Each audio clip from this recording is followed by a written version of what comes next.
আওয়ামী লীগের প্রতি ইঙ্গিত করে সাবেক স্বরাষ্ট্র প্রতিমন্ত্রী তানজিম আহমেদ সোহেলতাজ বলেছেন, ছাত্র জনতার ঝাঁটাপেটা খেয়ে পালিয়ে যেয়ে এখন দেশ ধ্বংসের ষড়যন্ত্র করছে।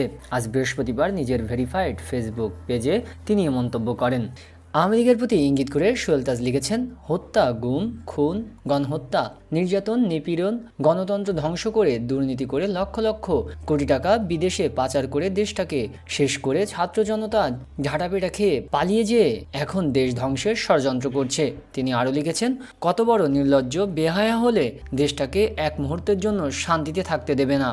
প্রথমে ডিজিটাল জুডিশিয়াল কুয়ের চেষ্টা, তারপর একের পর এক অপচেষ্টা, আনসার বাহিনী দিয়ে ব্যাটারি রিক্সা, নূর হোসেন দিবসের ট্রাম্প কার্ড, ঋণ দেওয়ার প্রলোভন দেখিয়ে শাহবাগে মানুষের জমায়েত করার চেষ্টা, বিভিন্ন কলেজে বিশৃঙ্খলা সৃষ্টি করা, আর এবার ধর্মীয় সম্প্রীতি নষ্ট করে লাশের ওপর ক্ষমতায় ফিরে আসার চেষ্টা।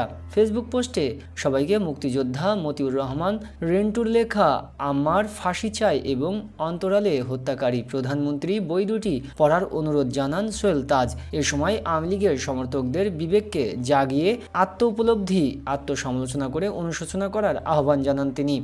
আলিফ ভাইয়ের যে জানাজাতে অভূতপূর্ব বৈষম্য ছাত্র আন্দোলনের নেতা হাসনাত আবদুল্লাহ ও সার্জিজ আলমকে ট্রাক চাপা দিয়ে হত্যার চেষ্টার অভিযোগ পাওয়া গেছে। বুধবার অ্যাডভোকেট সাইফুল ইসলাম আলিফের কবর জিয়ারত শেষে ফেরার পথে আনুমানিক সন্ধ্যা 7:30টার দিকে চট্টগ্রাম কক্সবাজার মহাসড়কে চুনতি ইউনিয়নের হাজি রাস্তার মোড়ে এই ঘটনা ঘটে।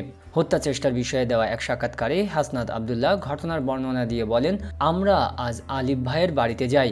সেখানে প্রচুর মানুষের সমাগম হয়েছিল। সেখানে প্রায় 3 কিলোমিটার মোটরসাইকেলের ভিড় ছিল। ভিড়ের কারণে আমরা যাওয়ার সময় যেই গাড়িতে গিয়েছি, ফেরার সময় আমরা অন্য গাড়িতে উঠেছি। আমাদের 3টা গাড়ি ছিল।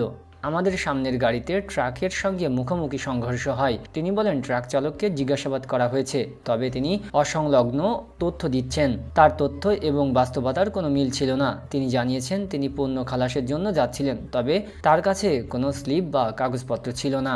হাসনাত আবদুল্লাহ বলেন, দ্বিতীয় যে তথ্যটি সবচেয়ে বেশি স্পর্শকাতর, জুলাই অভ্যুত্থানে হত্যাকাণ্ডের আসামি হচ্ছেন এই ট্রাকের মালিক। তিনি বলেন, আপনারা দেখেছেন বিভিন্ন সময়ে আওয়ামী লীগ, যুবলীগ ও তাদের সেল আমাদের হত্যা করার ঘোষণা দিচ্ছে প্রকাশ্যে। আমাদের মৃত্যু ভয় দেখানো হচ্ছে, কিন্তু আমরা এই মৃত্যু ভয় পরোয়া করি না। আমরা জিডি করেছি। এটা যদি হত্যা চেষ্টা হয় তবে প্রশাসন তদন্ত সাপেক্ষে যথাযথ ব্যবস্থা নেবে। হাসনাত আবদুল্লাহ বলেন, আমরা স্পষ্টভাবে বলতে চাই, একজন হাসনাত মারা গেলে, একজন সার্জিস মারা গেলে কিছু হবে না।